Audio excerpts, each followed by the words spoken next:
तो स्वागत है गाइस आपका फियर रूम 6 में, जहां मैं आपको सुनाता हूं रियल हॉरर और मिस्टीरियस कहानियां।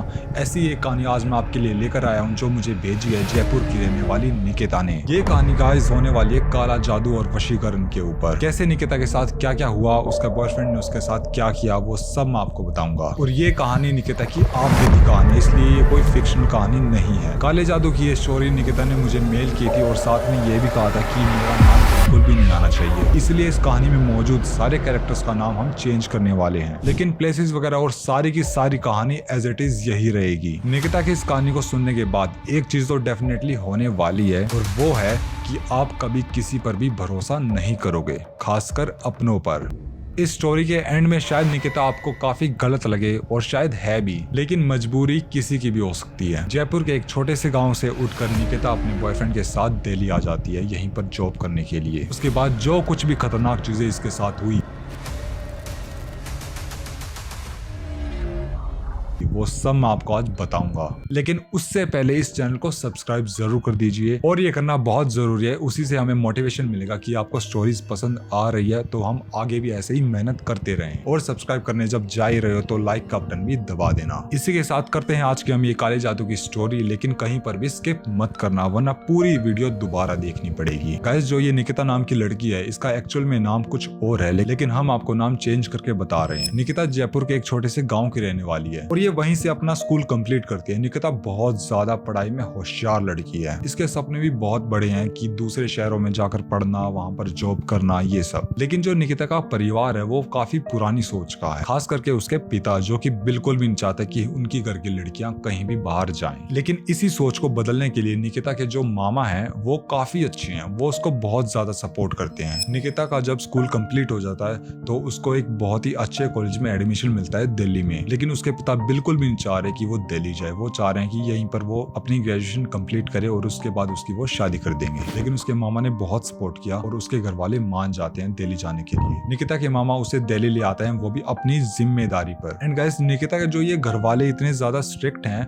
वो इसलिए हैं क्योंकि स्कूल टाइम पर ही निकिता किसी से बात करते हुए फंस गई थी, यानी कि उसकी व्हाट्सएप चैट वगैरह किसी ने पढ़ ली होगी उसके पेरेंट्स ने, और तभी से ही उसके घर वाले उसके साथ काफी ज्यादा सख्ती से पेश आ रहे थे। हो सकता है दिल्ली जाने के बाद उनको चिंता होगी इस बात की, लेकिन निकिता के मामा जो कि सीआरपीएफ में थे, उनकी पोस्टिंग दिल्ली में ही थी, और वो अपनी जिम्मेदारी पर निकिता को बेटर एजुकेशन के लिए दिल्ली ले आते हैं। निकिता अपना सारा सामान बांधती है और दिल्ली पहुंच जाती है। 4 साल की मेहनत के बाद निकिता को एक बहुत ही बढ़िया पैकेज लगता है, लेकिन इन 4 सालों में निकिता के जो मामा है वो उसका काफी अच्छे से ध्यान रखते हैं, काफी ध्यान रखते हैं कि कहीं ये बिगड़ ना जाए दिल्ली आकर। तो अभी 4 सालों तक तो बिल्कुल सब ठीक था, लेकिन अब उसकी जॉब लग चुकी है। उसके एक बहुत ही बढ़िया कंपनी में जॉब लगती है, और उस कंपनी में ही उसका एक स्कूल का फ्रेंड था। निकिता उसे देखकर बहुत खुश होती है कि कंपनी में बिल्कुल नई नई थी और उसके पुराने बचपन का कोई दोस्त मिल गया, स्कूल का ही। सेम ऑफिस में ही थे, तो धीरे धीरे एक दूसरे के काफी करीब आने लगते हैं। आखिर में एक दूसरे के साथ रिलेशनशिप में आ जाते हैं। इनके रिलेशनशिप को 1 साल हो चुका था, लेकिन अभी तक ये बिल्कुल छिपकर मिल रहे थे, क्योंकि मैंने आपको बताया कि इसके मामा काफी ज्यादा इस पर नजर रख रहे थे, इसलिए। लेकिन एक टाइम आता है जब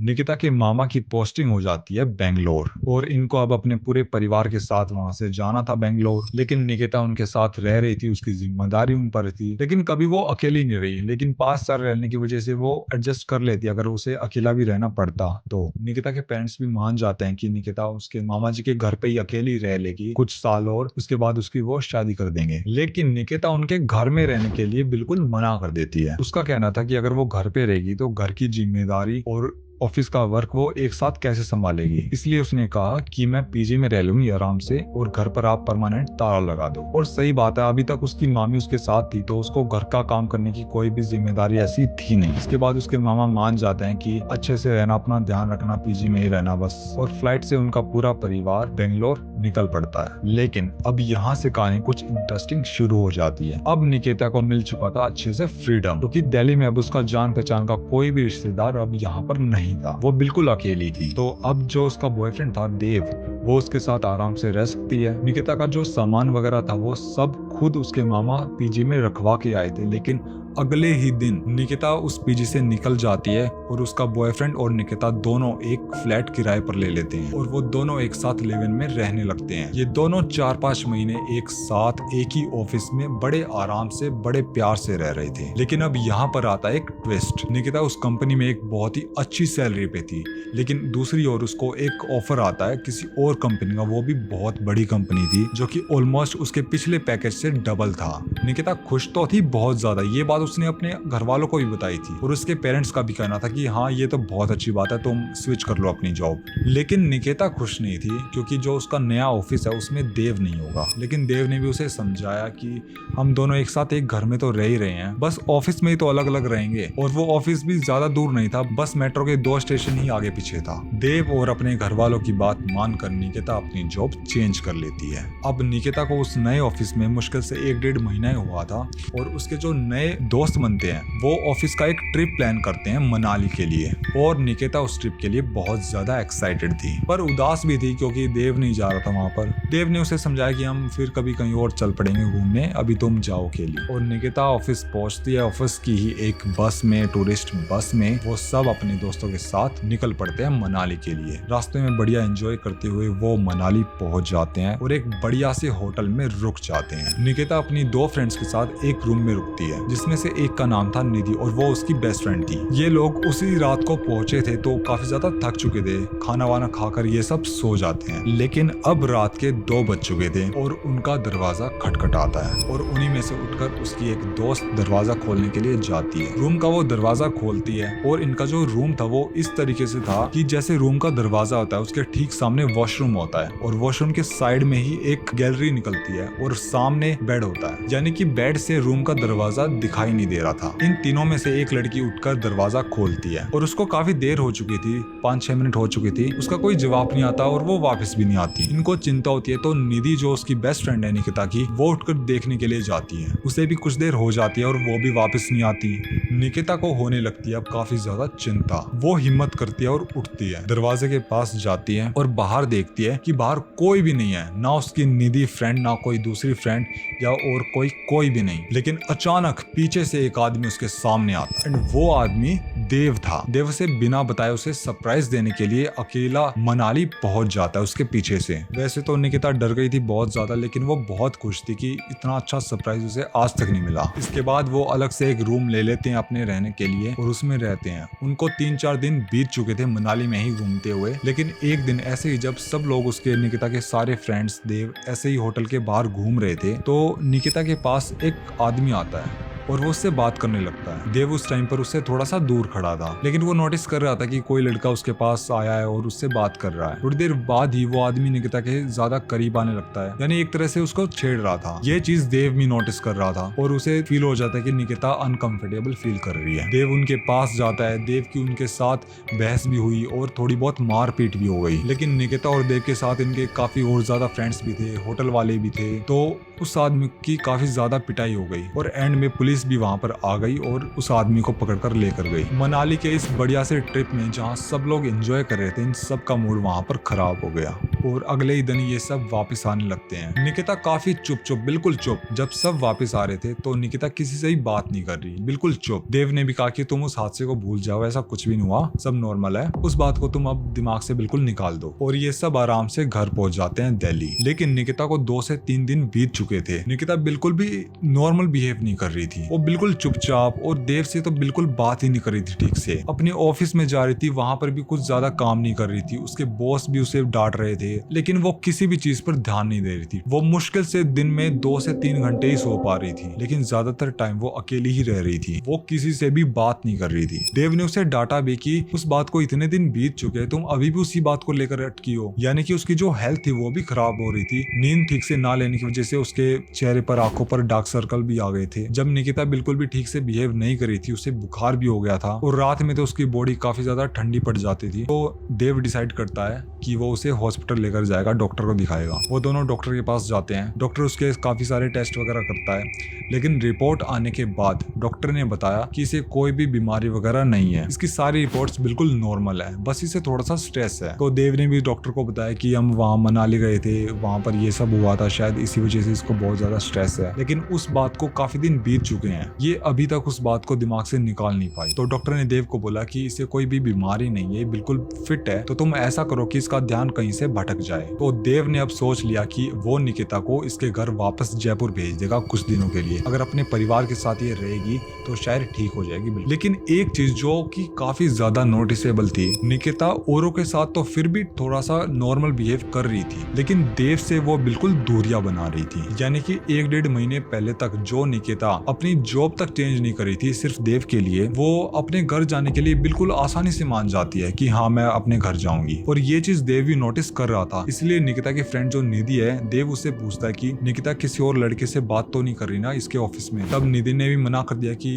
कोई लड़का तो छोड़ो, ये तो मेरे से भी अब ठीक से बात नहीं कर रही, पता नहीं इसको क्या हो गया, पूरे ऑफिस में बिल्कुल चुपचाप रहती है, एक जगह बैठती है, कई बार तो ये लैपटॉप ऑन तक नहीं करती और ऐसे के ऐसे घर चली जाती है। तो फिर देव को लगता है कि नहीं ऐसी कोई बात नहीं है, ये सब ठीक है, बस इसको उस मनाली वाली बात का ही स्ट्रेस होगा। निकिता बस लेकर अपने घर पहुंच जाती है जयपुर, अपने गांव। लेकिन वहां पर भी निकिता किसी से भी बात नहीं करती। उसका चेहरा काफी इस तरीके से हो रहा था कि जैसे कि उसकी उम्र बढ़ गई हो। वो ठीक से खा नहीं रही थी, सो नहीं रही थी, किसी से बात नहीं कर रही थी, बस पूरा दिन चुपचाप रहती थी। उसका पूरा फेस बिल्कुल मुरझा गया था, उसके फेस पर बिल्कुल झुर्रिया टाइप सी आ गई थी। ये सब देखकर निकिता की माँ उसे घुमाने के लिए कहीं पर लेकर जाती है। वो उसे मंदिर लेकर जाती है। मंदिर के जो पंडित जी थे वो उसे काफी अच्छी तरीके से जानते थे, उसे बचपन से जानते थे। वो उसे बातचीत करते हैं कि अब कहाँ पर रहती हो, क्या कर रही हो, लेकिन निकिता उस बात का बिल्कुल भी ठीक से जवाब नहीं दे रही थी। निकिता की माँ उसे काफी डांटती है इस बात पर कि तुम उनकी बात का जवाब नहीं कि तुम उनकी बात का जवाब क्यों नहीं दे रहे हो, वो तुमसे कितने बड़े हैं। और वो ऐसे ही बिना प्रसाद लिए भी मंदिर से बाहर चली जाती है। निकिता की माँ ने पंडित जी को सब कुछ बताया कि ये जब से आई है पता नहीं कैसा बिहेव कर रही है, बिल्कुल ठीक से रह ही नहीं रही। और ये सब कुछ इसके साथ पिछले 4-5 दिनों से ही हुआ है। इससे पहले जब ये दिल्ली जॉब कर रही थी तो ये डेली कॉल करती थी, लेकिन पिछले 3-4 दिन से ना तो इसकी कॉल आई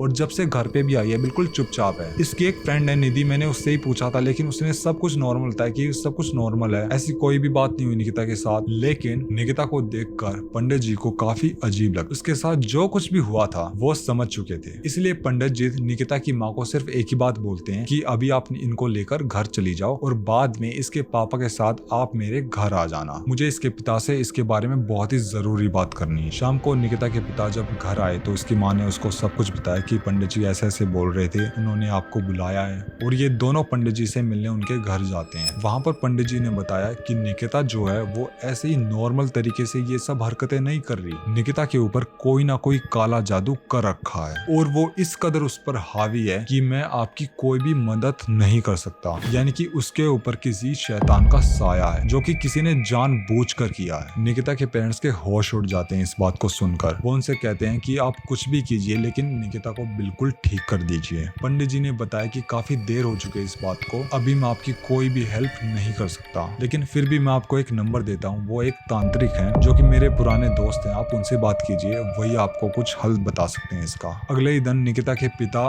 उस तांत्रिक को फोन करके अपने घर पे बुलाते हैं। वो तांत्रिक निकिता से मिलते हैं और उसे देखकर बिल्कुल समझ जाते हैं कि निकिता के साथ क्या हुआ है। उन्होंने बताया कि निकिता के ऊपर किसी ने काला जादू किया है और जो ये शैतान है ये बहुत ज्यादा ताकतवर है, इसे इसके शरीर से निकालना बहुत ज्यादा मुश्किल है। सबसे पहले तो आप ये पता कीजिए कि इसके साथ हुआ क्या था। उसकी माँ के पास निकिता के बारे में पता लगाने का सिर्फ एक ही जरिया था, वो थी निधि। वो उसके पास कॉल लगाती है और उससे पूछते है कि निकिता के साथ ये सब हो रहा है और जो तांत्रिक बाबा है वो उसके बारे में ये सब कह रहे हैं। तब निधि ने बताया कि मुझे ये सब तो नहीं पता, लेकिन हाँ हम जब मनाली गए थे तो निकिता के साथ ये सब हुआ था। एक लड़का था जो उसे छेड़ने की कोशिश कर रहा था, तब उनकी और हमारी थोड़ी मारपीट भी हुई थी, लेकिन वो बात तो काफी पुरानी हो चुकी है। लेकिन निकिता की माँ की बात सुनकर निधि भी काफी ज्यादा परेशान थी। निकिता की माँ उससे दोबारा पूछते कि क्या कोई और बात है जो हमें ना पता हो, हमें प्लीज बता दो क्योंकि निकिता की जान अब बहुत ज्यादा खतरे में है। ये बात सुनकर निधि उसकी माँ को सब कुछ बता देती है कि एक लड़का है देव जो कि निकिता का बॉयफ्रेंड है, वो एक साथ एक ही फ्लैट में रह रहे हैं और जो मनाली में मारपीट हुई थी वो भी उसके बॉयफ्रेंड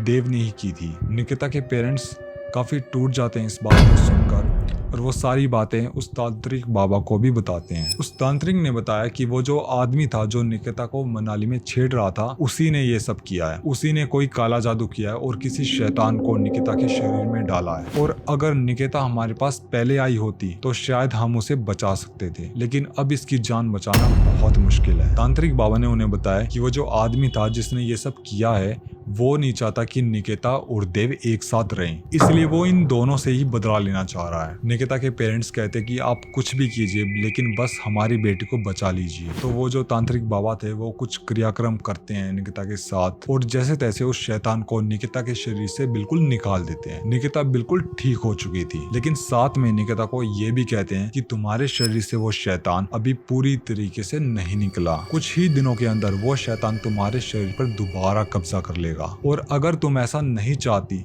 तो तुम्हें मेरा एक काम करना पड़ेगा। वो आदमी उन सब से बदला लेना चाहता है, इसलिए जो शैतान उसने भेजा है वो इनमें से किसी न किसी एक की जान जरूर लेगा। अगर तुम चाहती हो कि वो शैतान तुम्हारे शरीर पर दोबारा कब्जा ना करे तो तुम्हें मेरा एक काम करना पड़ेगा। वो निकिता को एक छोटा सा लॉकेट देता है और साथ में ये भी कहता है कि इस लॉकेट में ही वो शैतान कैद है। तुम उस मनाली ट्रिप पर गए अपने दोस्तों में से किसी को भी ये लॉकेट दोगी एज अ गिफ्ट, तो वो शैतान उसके शरीर पर कब्जा कर लेगा और तुम आजाद हो जाओगी। निकिता मानती नहीं है इस बात को, क्योंकि इससे तो किसी और की जान उसकी वजह से चली जाएगी। अब निकिता के पेरेंट्स उससे कहते हैं कि हमें देव के बारे में सब कुछ पता चल चुका है और अब तुम दिल्ली जॉब भी नहीं करने वाली। अब अगर तुम चाहती हो कि हम तुम्हें माफ कर दें तो तुम्हें ये काम करना ही पड़ेगा, क्योंकि हम अब सिर्फ अपनी बेटी चाहते हैं और कुछ नहीं। निकिता के लिए ये फैसला काफी ज्यादा मुश्किल था कि वो किसे चुने, क्योंकि उस ट्रिप में गए सारे के सारे उसी के दोस्त थे। उस तांत्रिक बाबा ने उसे कहा था कि ये लॉकेट तुम्हें कुछ ही दिनों के अंदर किसी को देना जरूरी है, तो इसलिए वो अगले दिन ही दिल्ली के लिए निकल पड़ती है बस में जब वो आ रही थी तो वो निधि से बात करती है कॉल पर, और निधि को वो सारी चीजें बताती है कि कैसे बाबा ने उसे क्या क्या बोला। निधि भी हैरान थी कि ये सब तू कैसे करेगी और किसे ये लॉकेट देगी, लेकिन निकिता ने अभी तक कुछ भी सोचा नहीं था कि वो क्या करेगी। और जब निकिता बस से जा रही थी तो थोड़ी देर बाद ही उसके कई दोस्तों का उसके पास कॉल आने लगता है कि तू ठीक है और वो लॉकेट किसे देगी। अब निकिता हैरान थी कि निधि ने ये सारी बातें उन सब दोस्तों को बता दी, यानी कि अब उन दोस्तों को ये लॉकेट वो नहीं दे सकती, और वो घर पहुंच जाती है। अब उसके पास एक आखिरी रास्ता बचता है देव, लेकिन देव से वो बहुत ज्यादा प्यार करती थी, वो उसे खोना नहीं चाहती थी। निधि ने ये बात देव को भी बता दी थी कि वो ऐसा करने वाली है, तो तुम सतर्क रहना। पर देव सोचता है कि ये मेरे साथ तो ऐसा बिल्कुल भी नहीं कर सकती, क्योंकि मेरे से बहुत प्यार करती है। जब निकिता घर पहुंच जाती है देव के पास तो वो काफी ज्यादा थक चुकी थी। जब निकिता नहा रही थी तो उसने उसके सामान में वो लॉकेट भी देख लिया था। रात में देव ने उससे पूछा कि तुमने क्या डिसाइड किया, तुम ये लॉकेट किसे दोगी? तो निकिता ने कुछ भी नहीं उसे बताया। उसने कहा कि मैं काफी ज्यादा थक चुकी हूँ, हम कल शाम को बात करेंगे इस बारे में जब तुम ऑफिस से आ जाओगे।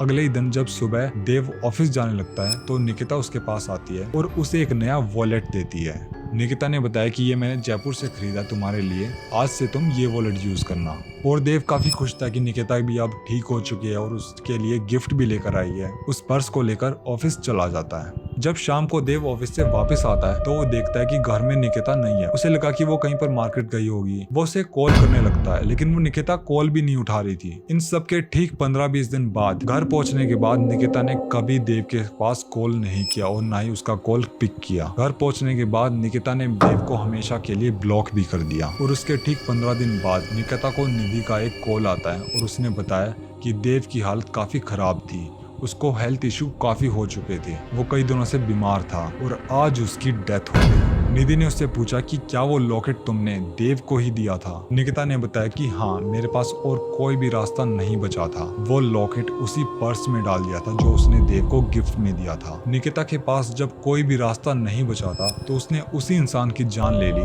जिसे वो सबसे ज्यादा प्यार करती थी। ये कहानी सुनने के बाद आपको दुख भी बहुत हुआ होगा, लेकिन निकिता की भी मजबूरी थी। उसके घर वालों ने काफी मुश्किल से उसे दिल्ली भेजा था। अब अगर वो देव के साथ ऐसा नहीं करती तो शायद उसी की जान चली जाती। निकिता आपको काफी बुरी लग रही होगी, जो कि है भी। अपनी जान बचाने के लिए किसी अपने के साथ ही ऐसा करना काफी गलत है। इस वीडियो के एंड में मैं आपसे बस इतना ही कहूंगा कि आप किसी पर भरोसा करो, लेकिन सतर्क जरूर रहना। एंड इस बात का अफसोस निकिता को पूरी जिंदगी रहने वाला है। वो कभी ये नहीं भूलेगी कि उसने अपने ही प्यार की जान ले ली। कैसी लगी आपको निकिता की ये स्टोरी?